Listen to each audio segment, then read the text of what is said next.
यह कुछ ऐसा है जिसे हम मानवीय भाषा में कुछ कह नहीं सकते, उसे प्रकट करने में असमर्थ हैं कि हमारे दिल कैसा अनुभव कर रहे हैं। जब हम आज की सुबह इस मुबारक और विशेष सुबह यहाँ जमा हुए हैं, यह सुबह उस सुबह को दर्शाती है जब हमारा धर्म एक वास्तविक सच्चा धर्म बन गया था, क्योंकि यह उस मूल्यवान बालक का समय था जब वो जी उठा था, जो कि पूरी मानव जाति को छुड़ाने आया था। और आज प्रभु प्रातः हम उस महान यादगारी की सभा में जमा हुए हैं जिसने हमें कब्र, मृत्यु और अधलोक के ऊपर विजयी बना दिया है। और हम तेरा धन्यवाद देते हैं जबकि इतने वर्ष बीत चुके हैं और हम अभी भी उसकी उपासना करने के लिए ईस्टर की सुबह को जमा हो पाते हैं, क्योंकि हमारा विश्वास है कि वो फिर से आएगा। और हमारी प्रार्थना है कि तू हमारे सभी पापों और अपराधों को क्षमा कर दे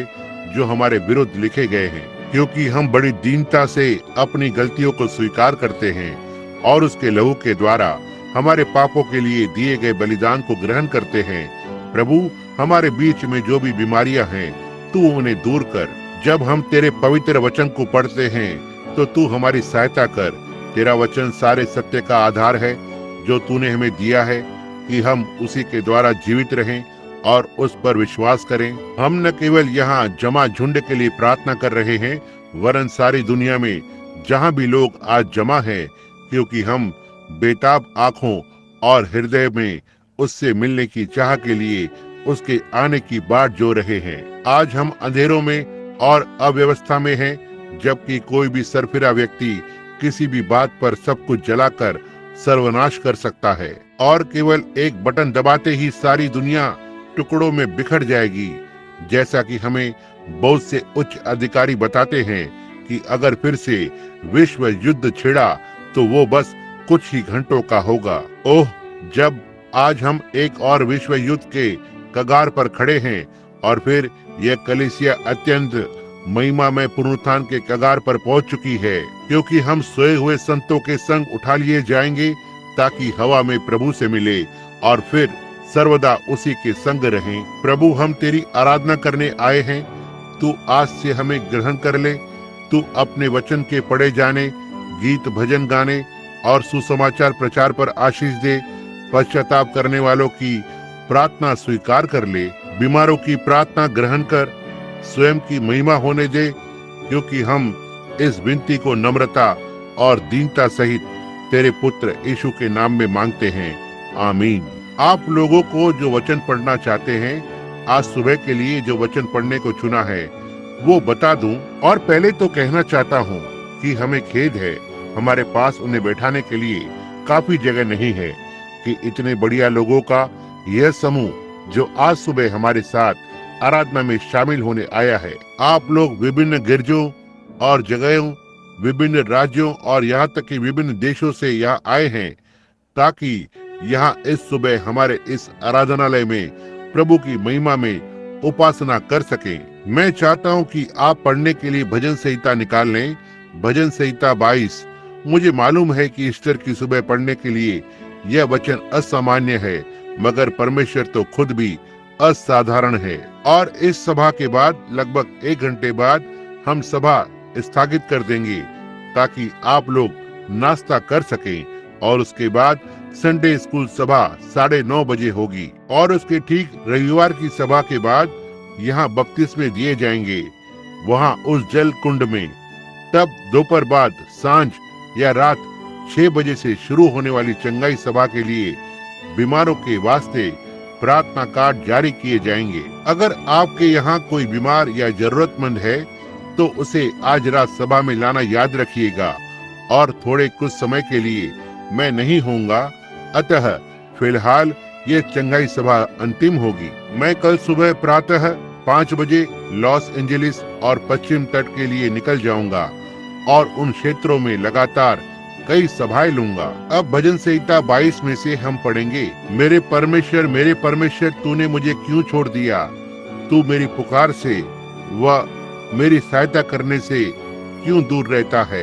हे मेरे परमेश्वर, मैं दिन को पुकारता हूँ लेकिन तू उत्तर नहीं देता, और रात को भी मैं चुप नहीं रहता, परंतु हे पवित्र, तू जो इज़राइल की स्तुति के सिंहासन पर विराजमान है, तू तो पवित्र है। हमारे पुरखा तुझी पर भरोसा रखते थे, वे भरोसा रखते थे और तू उन्हें छुड़ाता था। उन्होंने तेरी दुहाई दी और तूने उनको छुड़ाया। वे तुझी पर भरोसा रखते थे और कभी लज्जित ना हुए। लेकिन मैं तो कीड़ा हूँ, मनुष्य नहीं।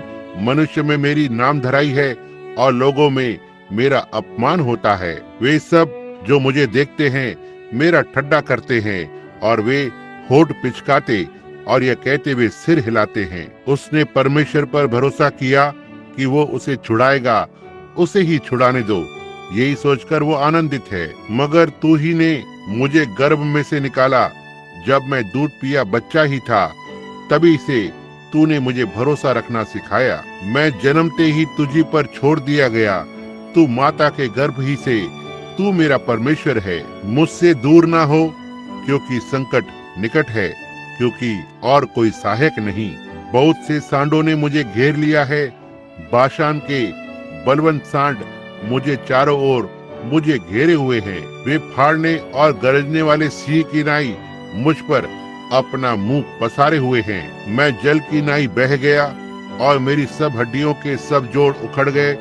मेरा हृदय मोम हो गया और मेरी देह के भीतर पिघल गया और मेरा बल टूट गया और मैं ठिकरा हो गया और मेरी जीभ मेरे तालू से चिपक गई और तू मुझे मारकर धरती की मिट्टी में मिला देता है।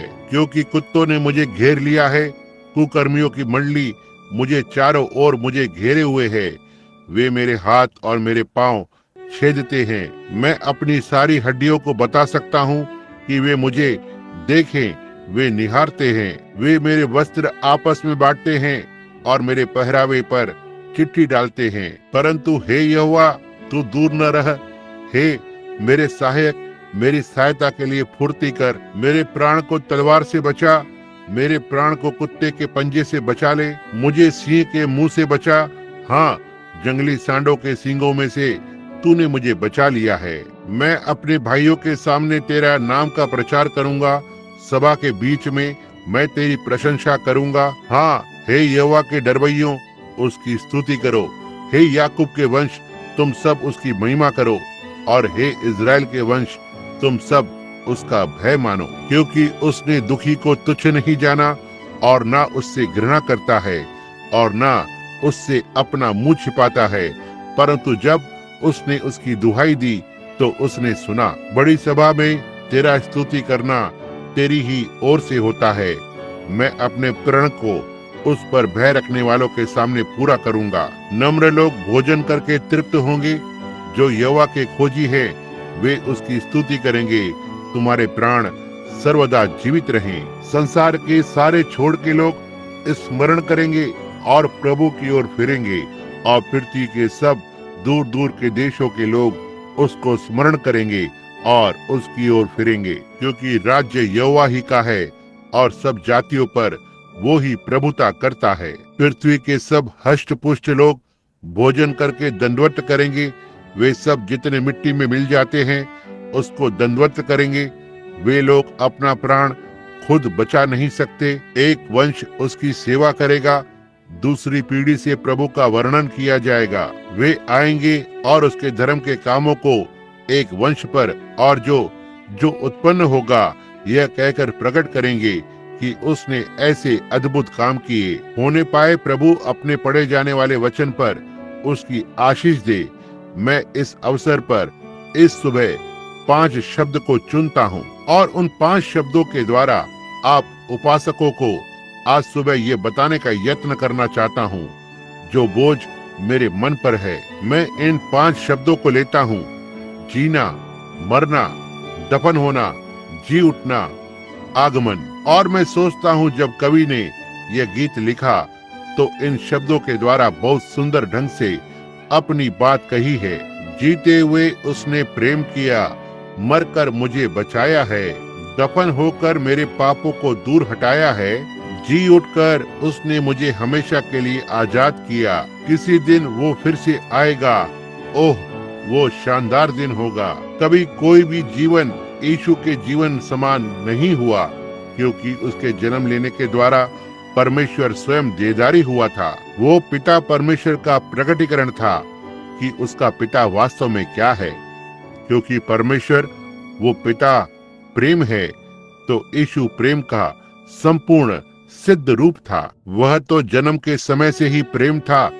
जब उसके छोटे छोटे हाथ अपनी माँ की गालों पर थपकियां देते थे, वह प्रेम था। और मैं सोचता हूँ कि इसी में कुछ लोग सोचने में गलती कर जाते हैं कि वो प्रेम था। परमेश्वर प्रेम है और जो प्रेम करते हैं वो परमेश्वर से जन्मे हैं। परमेश्वर ने जगत से ऐसा प्रेम किया, यानी जो प्रेम करने के योग्य ही नहीं थे, कि उसने अपना इकलौता पुत्र दिया, ताकि जो कोई भी उस पर विश्वास करे नाश न हो परंतु अनंत जीवन को पाए। जब वो यहाँ धरती पर था, उसने अपने प्रेम को तरह तरह से प्रकट किया था, और यह निर्विवाद सत्य है कि वो इस धरती पर कभी भी पाया जाने वाला सबसे प्रिय प्राणी था। और मैं सोचता हूँ कि उसने अपने जीवन से यहाँ परमेश्वर को ही जाहिर किया है, और परमेश्वर को प्रकट करने का बस एक ही तरीका है, और वो उस प्रेम के जरिए से है। और जब उसने अपने उस समय की एक सबसे बुरी स्त्री को देखा, तो उसने उसके प्रति बड़ा अच्छा व्यवहार किया। उन लोगों ने उसे दोषी पाया था, और उसे दंड देने के सिवा और कोई चारा न था, क्योंकि वो व्यभिचार की दोषी पाई गई थी। और वे लोग उसे खींचकर यीशु के पास लाए और उससे पूछा और कहा कि तू क्या कहता है, किसका क्या करना चाहिए। यीशु ने उस स्त्री की ओर देखकर कहा, मैं तुझ पर दोष नहीं लगाता, चली जा और फिर पाप न करना। इसके बजाय कि उसे सड़क पर पत्थरवाह करने को छोड़ देता, कि भेड़ियों की तरह झुंड उस पर टूट पड़ता और उसे पत्थरवाह करके उसके प्राण लेता, उसका कोमल दयावान हृदय स्वयं उस स्त्री के पापों को अपने ऊपर अनुभव करके उसमें डूब गया। कहा, मैं इस स्त्री पर दोष नहीं लगाता, बस तू जा और फिर पाप न करना। और जब वो लाजर की कब्र पर जा रहा था, मैं सोचता हूँ कि वो एक और महान घटना थी, जिसमें यीशु ने यह दिखाया कि परमेश्वर मानव जाति के लिए क्या है। न केवल वो एक परमेश्वर है जो बड़े से बड़े पाप को भी क्षमा कर सकता है, और एक पापी को अपने क्षमादान करने वाले प्रेम के द्वारा पाप रहित बना सकता है, वरन जब मृत्यु हमें खामोशी में सुला देती है, तब भी वो हमारी परवाह करता है। मैं सोचता हूँ कि उसने मार्था और मरियम के साथ इस बात को अच्छी तरह से प्रकट किया था, जब वो उस घर में पहुंचा जहां मौत ने एक प्यारे से व्यक्ति के जीवन को कैद कर लिया था। और कब्र पर मार्ग में जाते हुए परमेश्वर होने के नाते उसे पता था कि वो लाजर को मुर्दों में से जिला उठाएगा। वो जानता था कि परमेश्वर ने उससे कहा है कि उसके वचन में ही कब्र से उसे जिला उठाने की सामर्थ थी। इस पर भी जब उसने मार्था, मरियम और अन्य लोगों को देखा जो लाजर के प्रेम में थे और रो रहे थे, तो पवित्र शास्त्र बताता है कि वो रोया। ये क्या था? ये उसका महान प्रेम भरा हृदय था। जब उसने देखा कि उसके मित्र यह मनुष्य कष्ट में है, तो वो भी उनके संग दुखी हो गया। मुझे यह जानकर बहुत खुशी हुई है कि वो टूटे हुए दिलों में मिलता है। जब हम गंभीर हालत में होते हैं, तो वो हमें छोड़ता नहीं। वो तब भी हमारे पक्ष में खड़ा होता है जब सारे प्रयत्न असफल हो जाते हैं और दुनियाई चेष्टाओं की अंतिम आशा भी खत्म हो जाती है। वो तब भी परमेश्वर है और हमें प्रेम करता है। वो परमेश्वर का प्रकटीकरण था। और ओह, मैं एकदम यकीन करता हूँ कि वो चाहता है कि उसके लोग पवित्र आत्मा से इस तरह अभिषिक्त हों कि हम परीक्षा में कष्ट के समय एक दूसरे के काम आ सकें और अपने द्वारा परमेश्वर की सहानुभूति प्रकट कर सकें, जैसा कि वह उन हृदय से उंडेली जाती है जो उसकी आत्मा से जन्मे हैं, ताकि कलीसिया में जीवते परमेश्वर का प्रेम प्रतिबिंबित किया जा सके। कवि ने इस बात को बड़ी अच्छी तरह से कहा है, जीवित रहते उसने मुझसे प्रेम किया। जिस प्रकार से परमेश्वर ने यीशु मसीह में स्वयं को दर्शाया, तो उसने यही बताया कि संपूर्ण मानव जाति के लिए उसने क्या किया है। परमेश्वर ने अपनी मंशा मानव जाति को बताई, यही कि वे उन्हें क्षमा करे और जो अप्रिय है उन्हें प्रेम करे। और मुझे संदेह है कि आज ईश्वर की सुबह हमारे अंदर यही कमी है। हम उनसे प्रेम कर सकते हैं जो हमसे प्रेम करते हैं, मगर उसने उनसे प्रेम किया जो उसे प्रेम नहीं करते थे। वो प्रेम का पहला प्रतिनिधित्व करने वाला था जो इस धरती पर प्रेम को लाया, और उन्हीं के द्वारा वो तिरस्कृत किया गया जो धरती पर थे और जिन्हें उसने प्रेम किया। कोई मनुष्य उसके समान प्रेम नहीं कर सका, और इतनी नफरत किसी से नहीं करी गई जितनी उससे।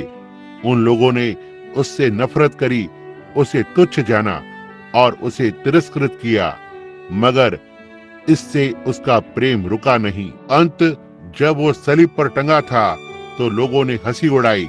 वो जीवन जो उसने धरती पर गुजारा था, उसमें उसने भलाई और भले कामों को छोड़ और कुछ न किया था। पापियों को क्षमा करना, रोगियों को चंगा करना और अन्य भले काम ही उसने किए थे।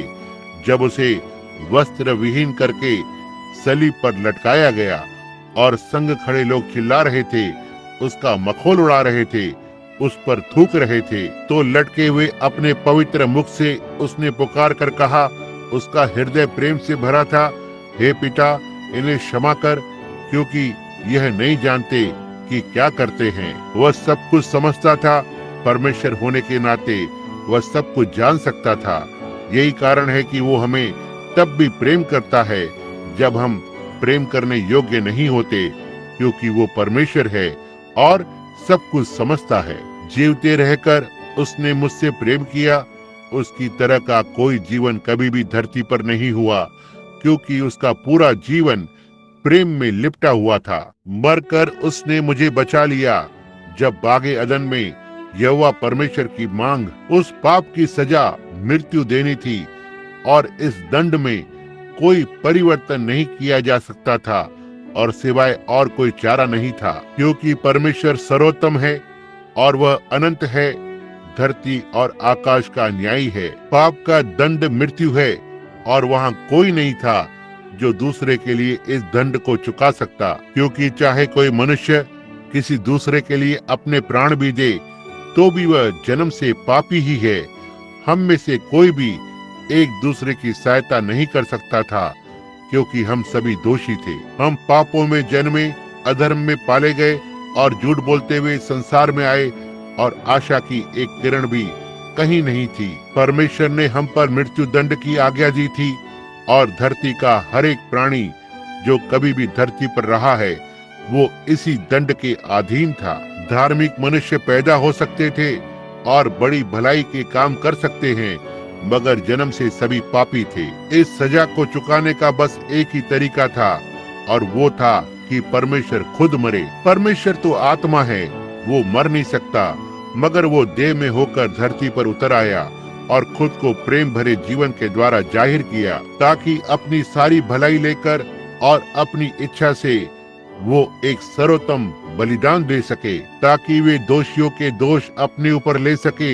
हम सब तो पापी हैं और दुनिया में हमारे उद्धार पाने का और कोई तरीका नहीं था। वो धरती पर न केवल इसलिए आया कि पहचाना जाए, वरन वो अपना बलिदान देने के लिए आया। हाबिल ने यही दर्शाया था कि जब उसने केन से उत्तम बलिदान परमेश्वर को चढ़ाया, जब वो एक छोटे मेमने की गर्दन पर अंगूरों की लता लपेटे उसे चट्टान पर लेकर आया। उसने उस छोटे बच्चे को चट्टान पर लिटाया, उसकी ठुट्टी पीछे को उठाई और एक पत्थर के टुकड़े में से उसकी गर्दन तराशी, और वह तड़प तड़प कर और मरने लगा। उसका लहू बह चला और वह सफेद चट्टान लहूलुहान हो गई।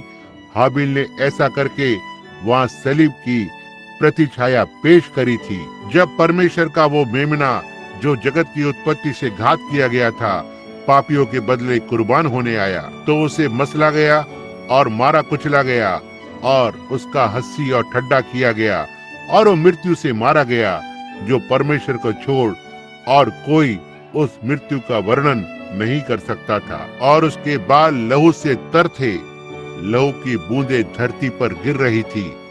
वो दिखा रहा था कि पाप कितना भयंकर होता है। जब उसे पाप के जीवन से मनुष्य का उद्धार करने के लिए मरना पड़ा, तो उसकी सी मृत्यु कोई और नहीं ले सकता था।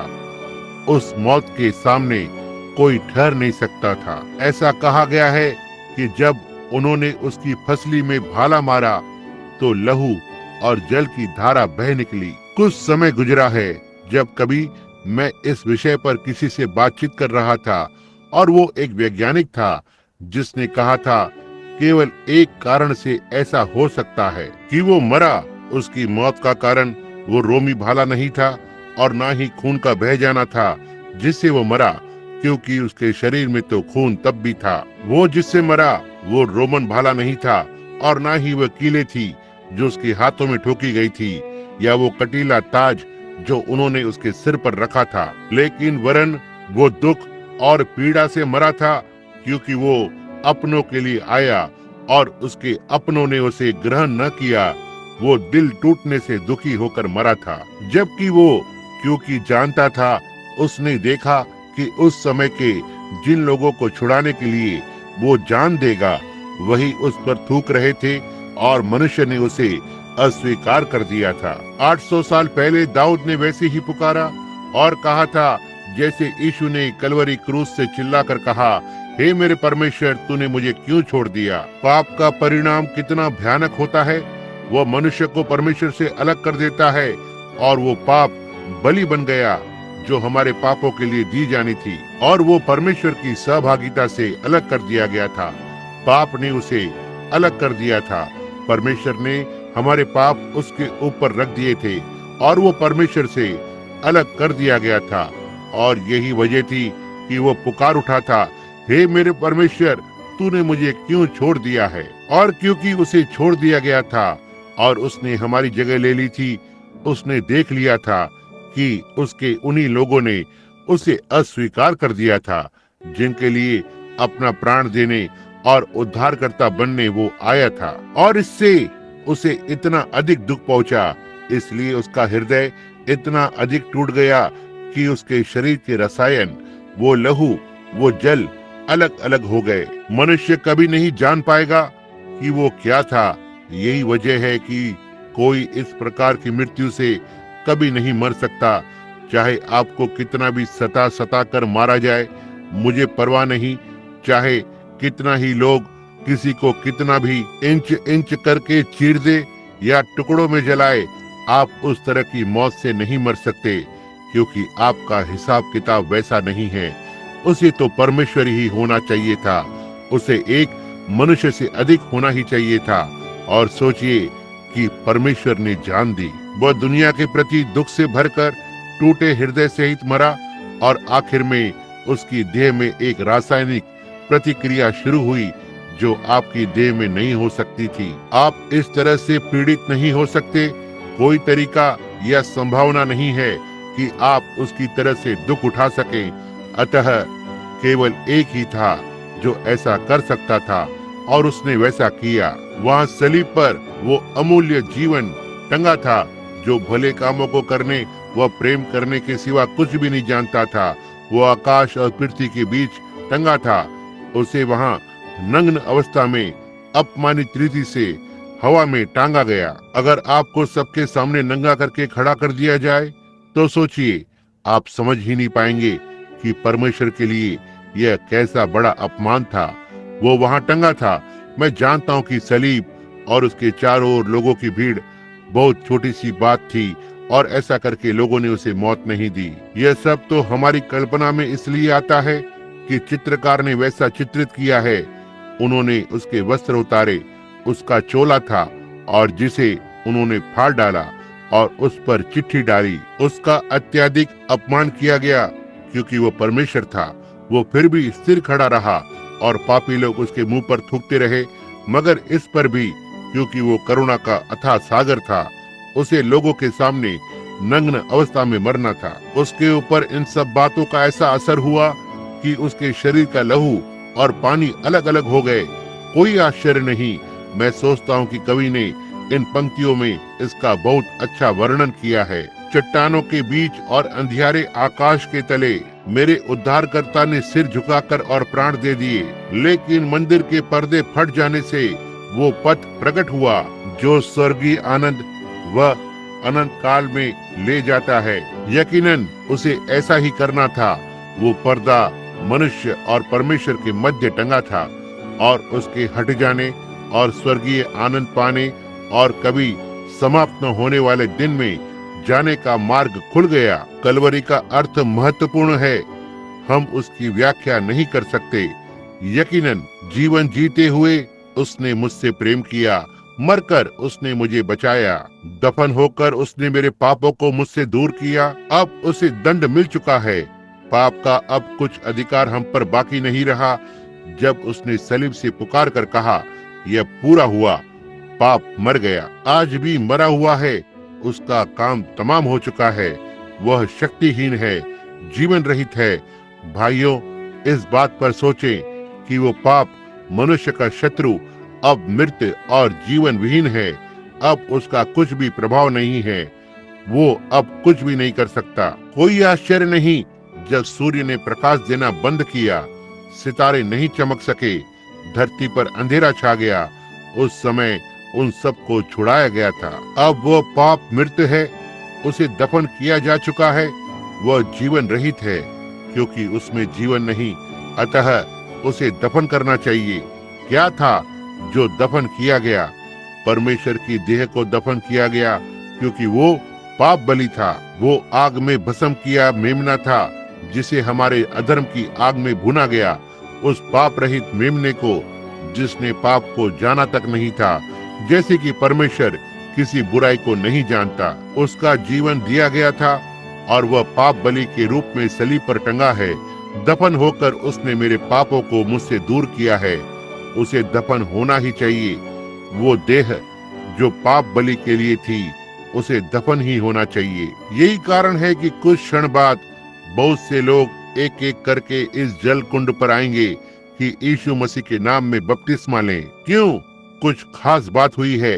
उस पवित्र आत्मा ने जो यीशु की देह से बाहर आया और जब उसने पुकार कर कहा यह पूरा हुआ, उसने पाप को हमारी देह में मार दिया है और हमें पाप को दफन करना है, उसे फिर कभी याद नहीं करना है।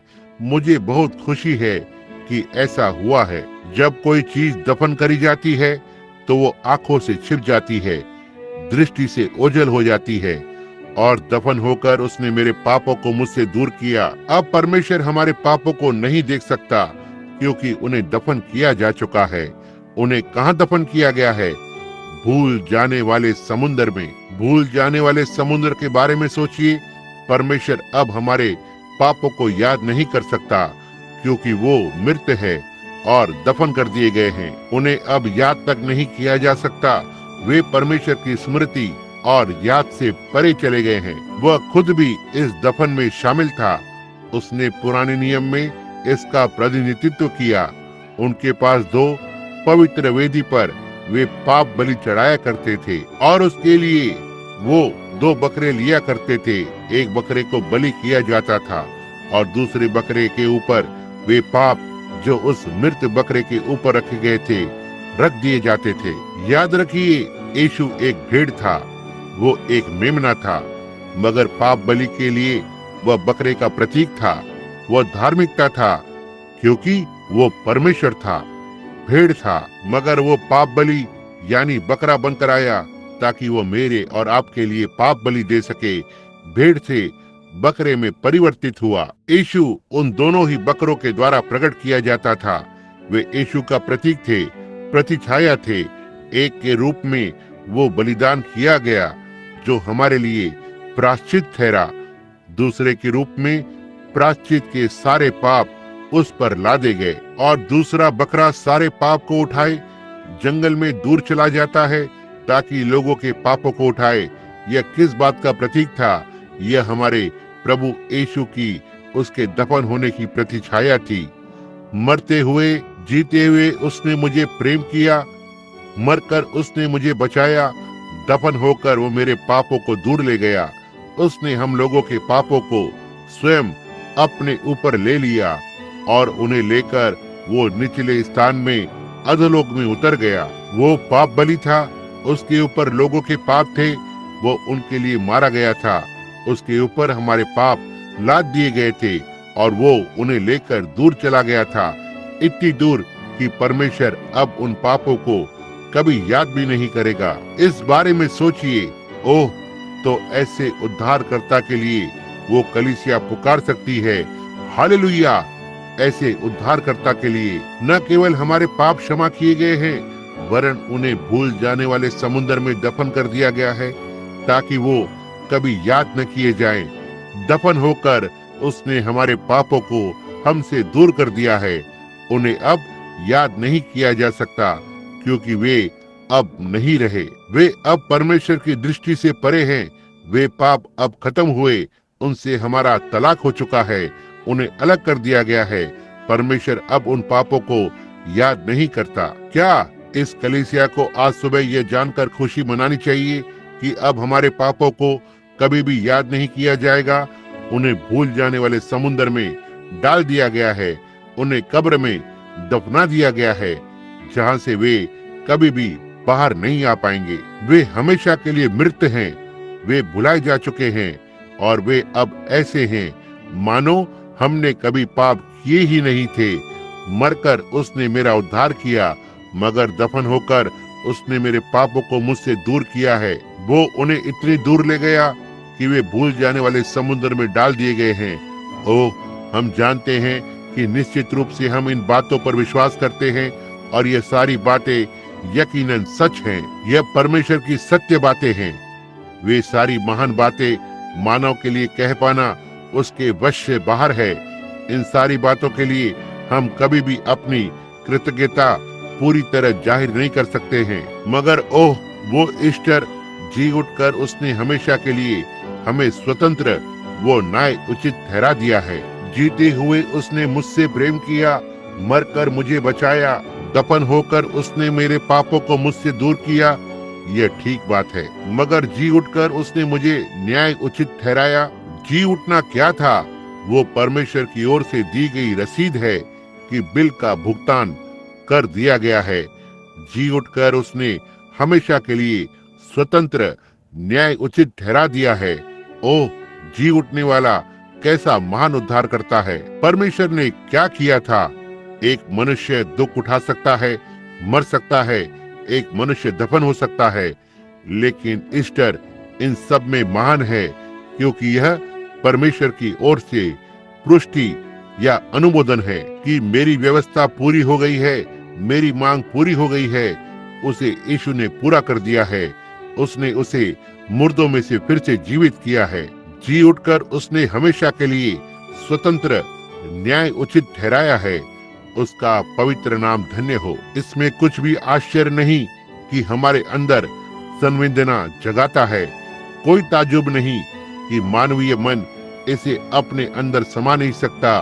ओह, अब हम अपने विजयी विश्वास के द्वारा स्थिर अधिक खड़े रहकर यह कह सकते हैं कि हमें हमेशा के लिए स्वतंत्र और न्याय उचित ठहरा दिया गया है, क्योंकि वो मर गया था, दफन हुआ था और परमेश्वर ने ईस्टर की प्रातः उसे फिर से जिला उठाया है। परमेश्वर ने यही दिखाया है कि उसने जो कुछ किया, जिसे परमेश्वर ने ग्रहण कर लिया है, सब कुछ मुफ्त में कर दिया है। अब आप स्वतंत्र हैं। जी उठकर उसने मुफ्त में हमेशा के लिए न्याय उचित ठहरा दिया है। ओह, कोई भी कभी भी इसके बारे में सोच नहीं सकता कि वो दिन कितना महान था जब वो जी उठा था और स्वर्गदूतों ने इसे देखा। स्वर्गों के स्वर्ग से स्वर्गदूतों ने परमेश्वर की स्तुति के गीत गाए और आनंद मनाया। जब पुराने नियम के संत स्वर्ग में आनंद मनाया गया। हालेलुया! जी उठकर उसने हमें न्याय उचित ठहरा दिया। स्वर्ग हिल गया, पृथ्वी हिल गई, आकाश हिल गए, अधोलोक हिल गए जब वो बड़ा गर्जन का शब्द गूंज उठा। जब कब्र के ऊपर से वो जीवित हो गया। जी उठकर उसने हमेशा के लिए स्वतंत्र रूप से न्याय उचित ठहरा दिया। ओ प्रभु, तब जो लोग उसमें मरे हैं वो यही गीत गा सकते हैं। हम उसके अद्भुत अनुग्रह से ऐसा कर सकते हैं। उस और जो उसने किया, देखा परमेश्वर का मोहर किया गया अनुमोदन। थोड़ी देर में यह दुनिया मुझे फिर न देखेगी, फिर भी तुम मुझे देखोगे, क्योंकि मैं मुर्दों में से जी उठूंगा और तुम्हारे संग रहूंगा, वरन जगत के अंत तक तुम्हारे अंदर रहूंगा। पुष्टि स्वरूप और एक प्रमाण बनकर ऐसा करेगा कि जो परमेश्वर ने कहा है वो सत्य है, और जो मैं कहता हूँ सत्य है। यीशु कह रहा है, मैं पवित्र आत्मा के रूप में तुम्हारे पास आऊंगा, मैं तुम्हारे अंदर वास करूंगा और हमेशा के लिए तुम्हारे साथ रहूंगा। ऐसा है तभी तो वह संत इस गीत को गा सकते हैं जिनके हृदय में पुनरुत्थान की आशा है। वह चमकदार साफ आकाश वाली सुबह आएगी जब मसीह में मरे लोग फिर से जीवित हो जाएंगे और वे यीशु के जी उठने की महिमा के भागीदार होंगे। जब उसके चुने हुए लोग अपने स्वर्गीय घर को जाने के लिए एकत्रित किए जाएंगे। इसका पक्का वादा है, परमेश्वर के द्वारा स्वयं लिखित वादा है। इस पर परमेश्वर की छाप लगी है। जब ऊपर स्वर्ग पर नाम पुकारे जाएंगे, मैं वहाँ मौजूद होऊंगा। ओह जल्दी आ जाओ। ओह कोई आश्चर्य नहीं, उन्होंने कहा, जी कर उसने मुझसे प्रेम किया, मरकर उसने मुझे बचाया, दफन होकर उसने मेरे पापों को दूर हटाया। ओह जी उठकर उसने सेत में हमेशा के लिए न्याय उचित ठहराया। पापों को क्षमा किया गया है।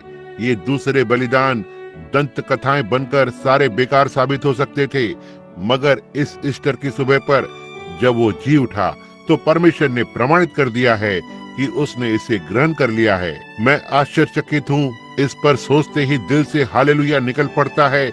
कोई संदेह नहीं कि इससे मनुष्य मौत के सामने भी स्थिर खड़ा रह सकता है। इससे लोग उन बातों पर भी यकीन कर पाते हैं जो नहीं दिखाई देती, मगर ऐसा लगता है कि वो दिखाई दे रही हैं।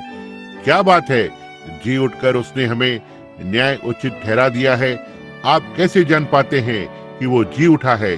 क्योंकि वह हमारे दिलों में जी उठा है, हमेशा के लिए स्वतंत्र रूप से धर्मी ठहरा दिया है। 40 दिन के बाद जब वो वहाँ खड़ा अपने बच्चों से बातें कर रहा था, तो पृथ्वी की आकर्षक शक्ति उसके लिए मंद हो गई। उसका काम पूरा हो गया था, दंड का भुगतान किया जा चुका था।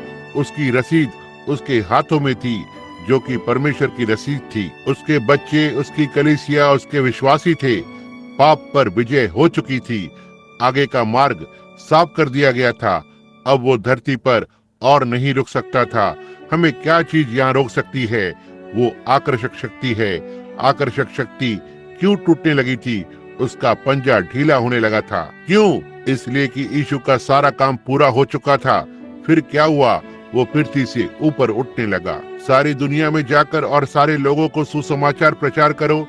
उसके होठों से आवाज आई, सारे जगत में सारे प्राणियों को जाकर सुसमाचार सुनाओ। जो विश्वास करे और बपतिस्मा ले उसका उद्धार होगा, मगर जो विश्वास नहीं करेगा वह दोषी ठहर चुका। और विश्वास करने वालों में ये चिन्ह होंगे, मेरे नाम से वे दुष्ट आत्माओं को निकाल देंगे, वे अन्य भाषाएं बोलेंगे, अगर वे सांपों को उठा ले और विषैली वस्तु भी पी जाएं, तो उन्हें कुछ हानि न होगी। वे बीमारों पर हाथ रखेंगे और चंगे हो जाएंगे, क्योंकि मैं जीविता हूँ। अब आकर्षक शक्ति मेरे लिए खत्म हो गई है। अब पापों का कोई बंधन नहीं है। मैंने तुम्हारे लिए अपने प्राण दिए हैं। परमेश्वर ने इसे प्रमाणित किया है और जी उठाकर यीशु को उनकी पुष्टि कर दी है। और क्योंकि मैं जीविता हूँ, इसलिए तुम भी जीवित रहोगे। एक दिन मैं फिर से आऊंगा। किसी दिन वो फिर से आ रहा है। ओह कैसा शानदार दिन होगा। तब क्या, जीना, मरना, दफन होना, जी उठना, फिर से आना, यही आज की कलीसिया की आशा है। जी उठकर उसने मुझसे प्रेम किया, मरकर मुझे बचाया, दफन होकर उसने मेरे पापों को दूर हटाया, जी उठकर उसने सेंत में हमेशा के लिए न्याय उचित ठहराया। किसी दिन वो आ रहा है। ओह वो कैसा महिमामय दिन होगा। यह क्या था? यीशु के नाम में 5 वर्ण है, JESUS।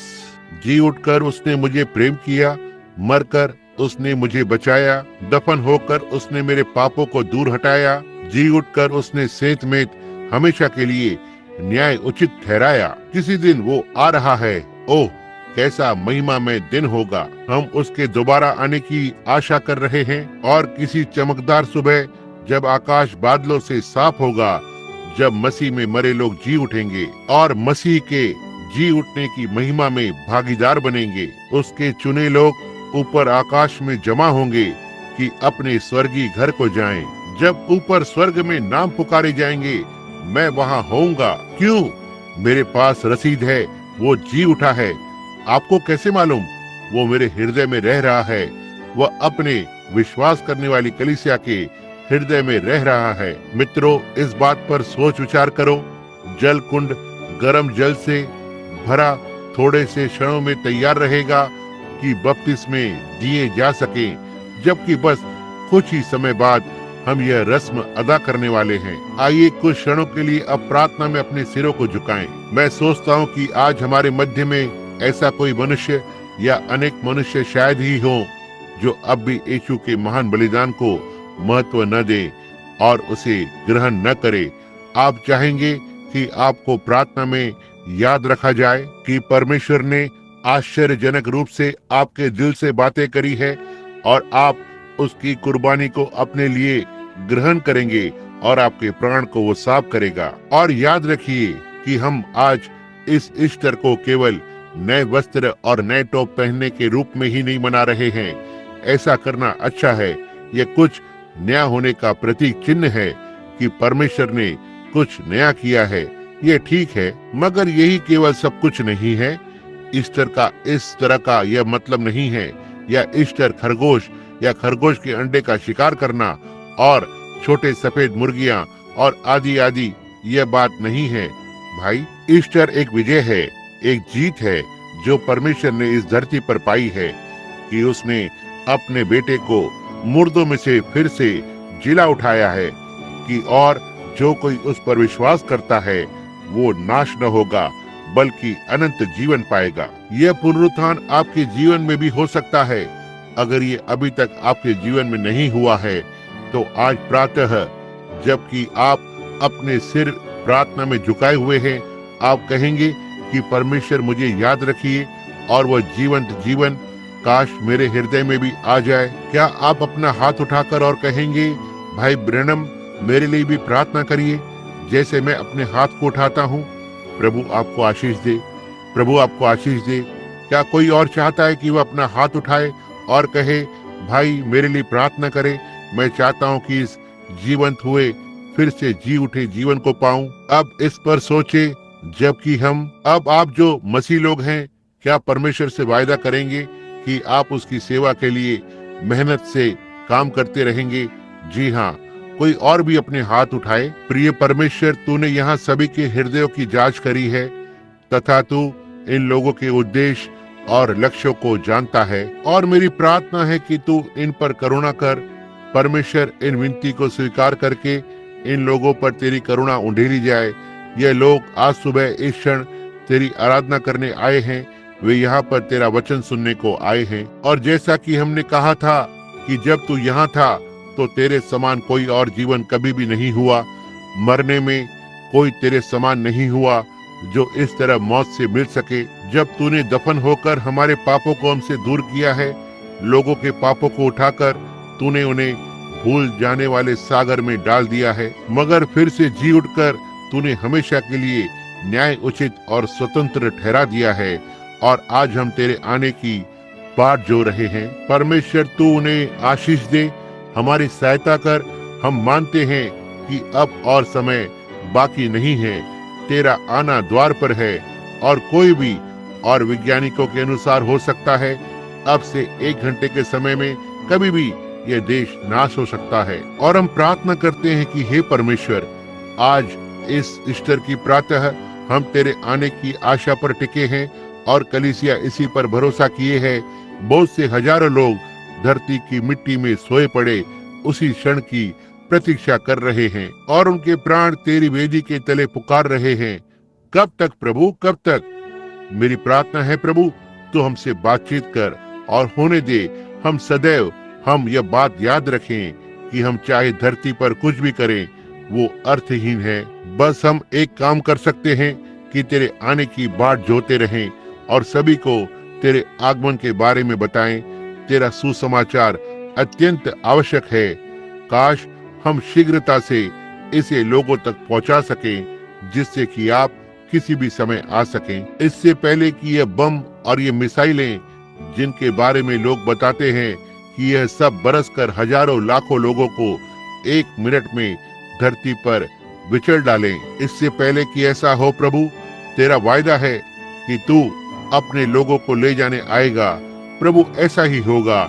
इसलिए किसी भी समय कलीसिया के लिए जी उठने या ईस्टर के क्षण आ सकते हैं। उनके लिए पापी जीवन से जी उठकर मसीह के द्वारा अनंत जीवन में प्रवेश करने के क्षण आने वाले हैं।